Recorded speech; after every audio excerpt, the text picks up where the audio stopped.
বিসমিল্লার নাম নিয়ে ২ মাইজি বসে গেলাম ২ গামলা ভাত নিয়ে। বসে যে আজকে কি মজা করে খাচ্ছি আর গল্প করছি, কি গল্প রসের, রসের গল্প। আর তরকারি রেখে আগে ভর্তা দিয়ে ভাত খাচ্ছি। আর এই ভর্তাটা যে কি সুন্দর হয়েছে, প্রায় আমি এই ভর্তাটা তৈরি করে খাই। আমার কাছে বেশ মজা লাগে। সরিষা বাটা ভর্তা। আর সরিষা বাটা ভর্তা খেতে বেশ মজা। অনেকেই বলে তিতে লাগে। আমার কাছে কিন্তু একটুও তিতে লাগে না। তরকারি রেখে আগে আমি ভর্তা দিয়ে খেয়ে নিচ্ছি। যেহেতু এই ভর্তাটা আমার কাছে খুবই প্রিয়, যেহেতু ঘন ঘন বৃষ্টি হচ্ছে। আসসালামু আলাইকুম, সবাই কেমন আছেন? কি রাঁধবো, কি করব, কত যে মাথায় টেনশন। টেনশনে আর শেষ থাকে না। মেয়েদেরই বেশি টেনশন হয়, বেটাদের অত টেনশন হয় না রে বউ। তারপরে সকালবেলা ঘুম থেকে উঠে দেখি যে আমাদের বাড়িওয়ালা খালা মাছ ধরতেছে তাদের পুকুর থেকে। হ্যাঁ, না আমাকে ডাকতেছে, ও বৌমা। আমি বলছি কি হয়েছে? তা করছে যে মাছ নিবা?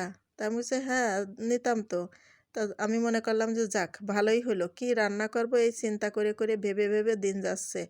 তারপরে এই যে আলু আছে, মনে করলাম যে খালি শুধু আলু দিয়ে কি আর হয়, তা খালার কাছ থেকে 2 কেজি মাছ নিলাম, তো এক এক কেজি 200 টাকা করে। তা বলছে যাক 400 টাকা 2 কেজি মাছ হলো।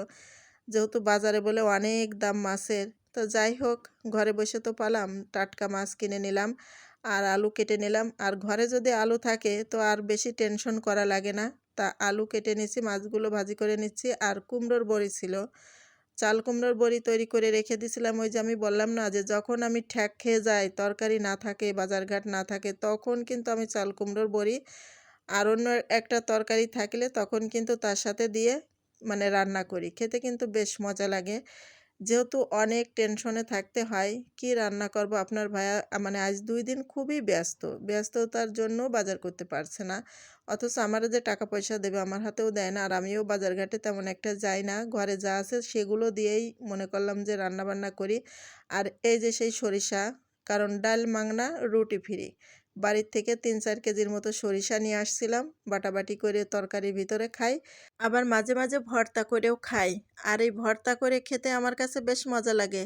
তোমরা এই বৃষ্টির সিজনে সরিষা ভর্তা করে খেয়ে দেখো, হেভি টেস্টি লাগে। বেশি কিছু লাগে না।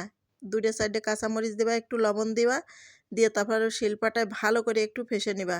তারপরে একটুখানি তেল দিয়ে, একটু পেঁয়াজ দিয়ে, রসুন দিয়ে, তারপর তেলের পাত দিয়ে নেড়ে চেড়ে নিবা। এত বেশি ভাজাভাজি করা লাগে না।